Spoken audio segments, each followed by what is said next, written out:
पती पत्नीच्या भांडणामध्ये जर पत्नीचा सतत छळ होत असेल, तिला मारहाण होत असेल, तर आयपीसी कलम 498A नुसार मारहाणीचा किंवा जे काही कौटुंबिक हिंसाचाराच्या त्याच्यावर गुन्हा दाखल होऊ शकतो.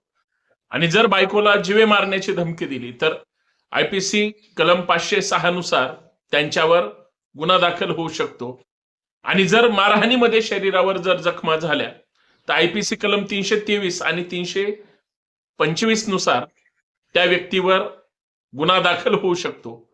त्याच्यामुळं पती पत्नींचा वाद सुद्धा कौटुंबिक हिंसाचारामध्ये महिलेला पोलीस स्टेशनमध्ये जाऊन आणि त्यांच्याकडे जे काही पुरावे असतील हे सादर करून FIR त्या ठिकाणी दाखल करता येतो.